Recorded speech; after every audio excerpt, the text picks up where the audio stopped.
The morning sun cast long shadows across the cobblestone courtyard of Buckingham Palace as tourists gathered behind the rope barriers, cameras ready to capture the famous changing of the guard ceremony.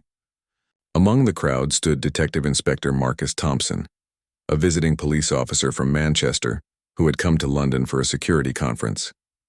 Thompson was known in his department for his quick temper and inability to back down from confrontations, traits that had earned him both respect and reprimands throughout his 20-year career.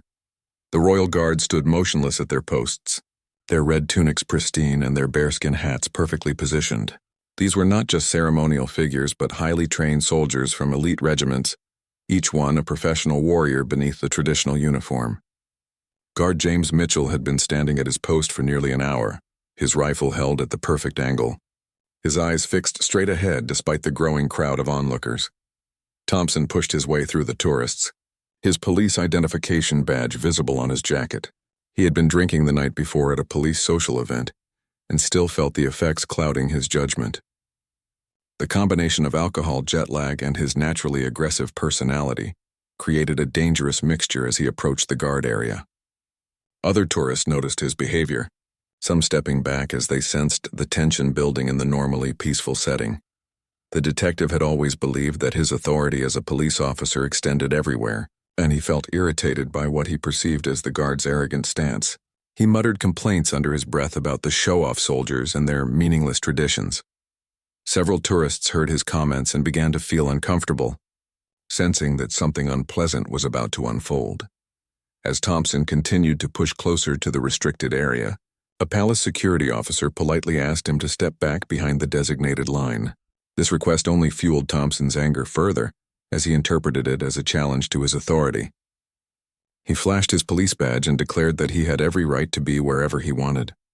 The security officer remained calm and professional, explaining that the area was restricted for everyone's safety, regardless of their profession. The tension in the courtyard became palpable as more people began to notice the confrontation brewing.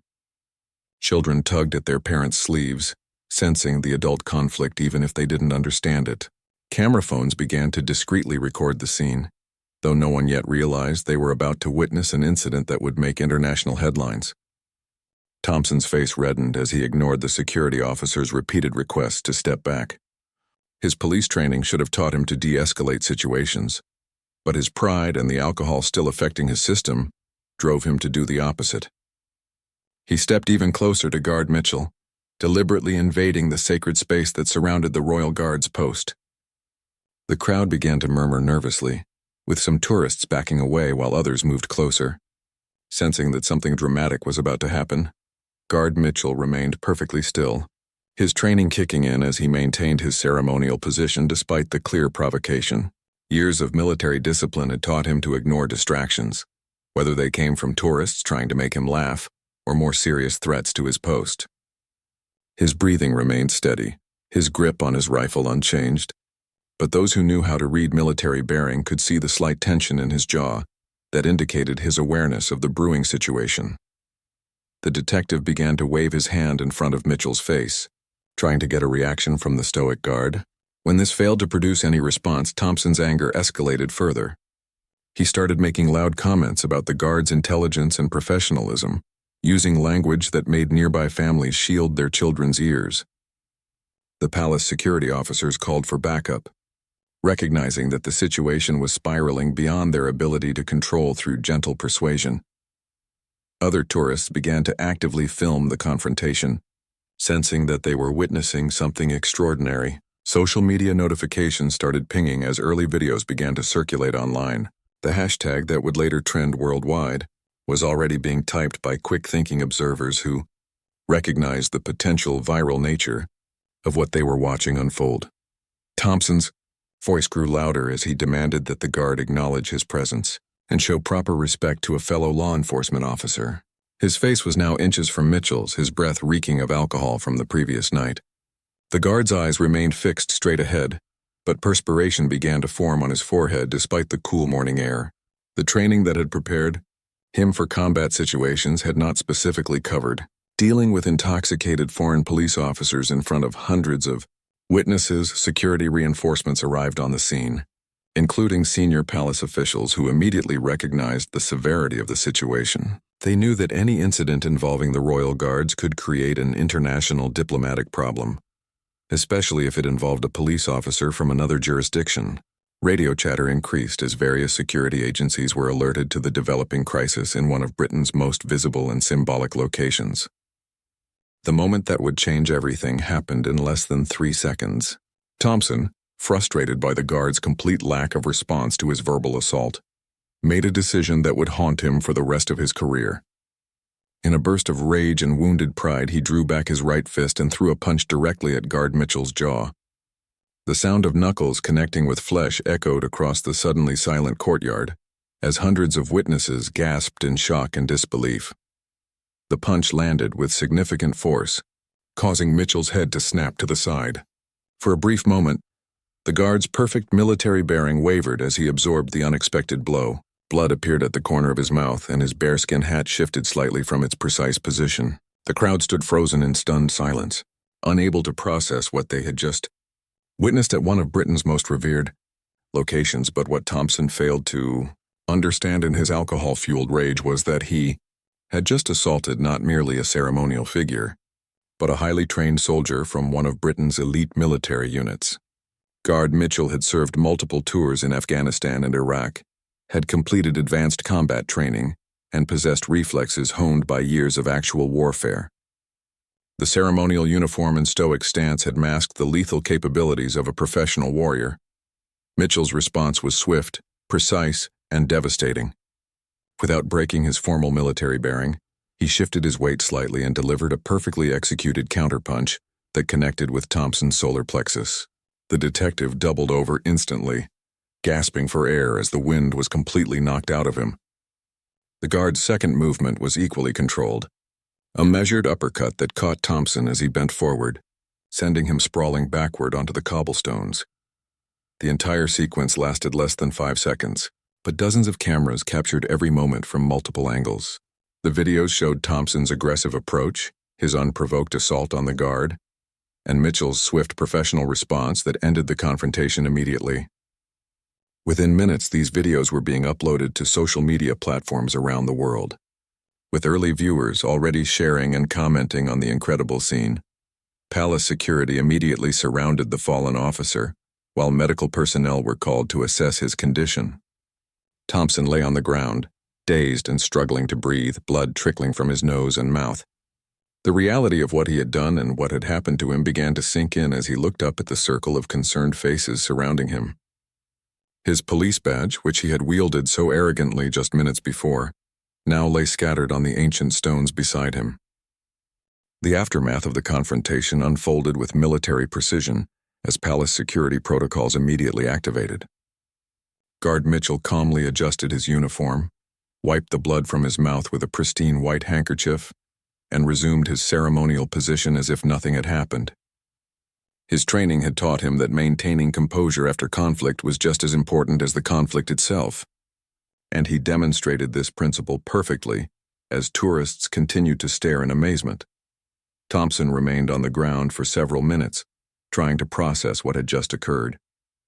The combination of physical pain, embarrassment, and the sobering realization of his massive error in judgment created a perfect storm of regret. As paramedics arrived to check his injuries, he could hear the excited chatter of tourists recounting what they had witnessed. The words "police officer" and "punch the guard" echoed around him, making his humiliation complete. Within 30 minutes of the incident, the first videos appeared on social media platforms. The footage was crystal clear, showing Thompson's aggressive behavior, his unprovoked assault on the guard, and the swift justice that followed. Comments began pouring in from viewers around the world, with most expressing admiration for the guard's restraint and professionalism.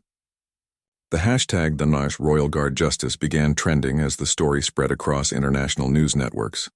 Palace officials huddled in emergency meetings, discussing the diplomatic implications of the incident. A visiting police officer from Manchester assaulting a royal guard created potential problems with various law enforcement agencies and government departments. Phone calls were made to the Home Office, the Foreign Office, and Thompson's superior officers in Manchester. Everyone involved recognized that this incident could have far-reaching consequences beyond the immediate physical confrontation. Thompson was helped to his feet and escorted to a private room where Palace security began documenting the incident. His police identification was photographed, his details recorded, and witness statements collected from the dozens of tourists who had filmed the entire encounter. The detective's attempts to explain his behavior fell on deaf ears, as officials informed him that assault charges would likely be filed against him. The irony of the situation was not lost on anyone present. A police officer, sworn to uphold the law and protect citizens, had committed a criminal assault in broad daylight in front of hundreds of witnesses. The very badge and authority he had tried to use to intimidate others now worked against him as the incident took on additional gravity due to his position in law enforcement. News outlets began picking up the story, with headlines already being written about the police officer who picked a fight with the wrong soldier. The videos of the incident exploded across the internet with unprecedented speed. Within 6 hours, the footage had been viewed millions of times across various platforms, with news organizations around the world picking up the story. The clear video evidence showed Thompson's unprovoked aggression and the guard's measured response, making it impossible for anyone to misinterpret what had occurred. International news anchors introduced the story with headlines like "Police Officer Learns Hard Lesson at Buckingham," "Palace and Royal Guard Delivers Swift Justice, Thompson's You."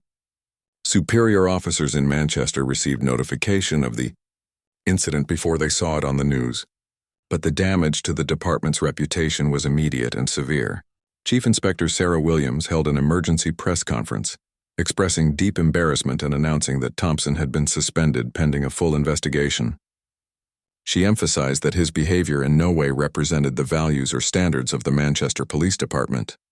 Meanwhile, Guard Mitchell became an overnight internet sensation, praised for his restraint, professionalism, and precise response to an unprovoked attack.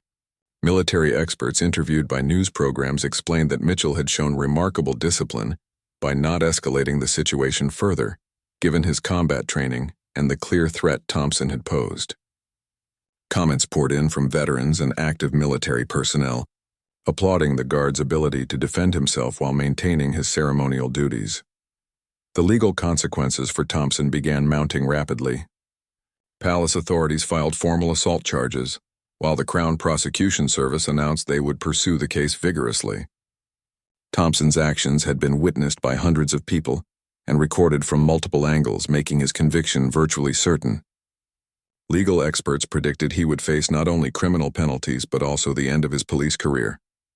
Public opinion polls showed overwhelming support for the Royal Guard's actions, with many viewers expressing satisfaction that Thompson had received immediate consequences for his behavior. The incident sparked broader discussions about respect for military traditions, the behavior expected of law enforcement officers when traveling abroad, and the importance of controlling alcohol consumption in professional settings. Tourism officials at Buckingham Palace reported an unexpected surge in visitors following the incident, with many people hoping to see the guard who had become famous overnight. Mitchell continued his duties with the same professionalism he had always shown, though Palace security remained extra vigilant for copycat incidents or people seeking to provoke similar confrontations. The guard's commanding officer privately commended him for his handling of an unprecedented situation. The courtroom was packed with reporters and curious observers when Thompson's case finally came to trial 3 months later. The prosecution's case was straightforward and overwhelming, supported by multiple video angles that clearly showed the defendant's unprovoked assault on a serving soldier. Thompson's defense attorney attempted to argue that his client had been suffering from stress and alcohol-related impairment, but the judge showed little sympathy for these explanations. During testimony, Guard Mitchell appeared in court wearing his dress uniform, presenting himself with the same dignity and professionalism he had shown during the incident.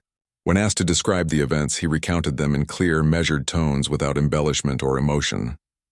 His testimony impressed everyone present, including the defense attorney, who realized that attempting to portray Mitchell as the aggressor would be impossible, given the video evidence and his exemplary conduct. Thompson took the stand in his own defense, offering a tearful apology and admitting that his behavior had been inexcusable. He described his struggles with alcohol, the stress of his job, and his deep regret for bringing shame upon himself and his profession. However, the judge noted that these personal problems did not excuse criminal behavior, especially from someone sworn to uphold the law. The trial revealed additional details about Thompson's past behavior, including previous incidents of excessive force and complaints about his aggressive conduct. Character witnesses for the prosecution described Mitchell's exemplary military service, including commendations for bravery and leadership during combat deployments. The contrast between the two men's professional records could not have been more stark. Expert witnesses testified about the military training that had enabled Mitchell to respond so effectively to the attack. Former Special Forces officers explained how the guard's restraint had actually prevented a much more serious outcome, as his combat skills could have inflicted far greater damage if he had chosen to escalate the confrontation. This testimony reinforced the view that Mitchell had shown remarkable professionalism under extreme provocation. The international media continued to follow the trial closely, with many outlets using it as an example of accountability in law enforcement. Editorial writers praised the British justice system for treating the case seriously and sending a clear message that no one, regardless of their profession, was above the law. The incident had become a symbol of justice served and professional standards maintained. The judge delivered a sentence that reflected both the seriousness of Thompson's actions and the public interest in the case.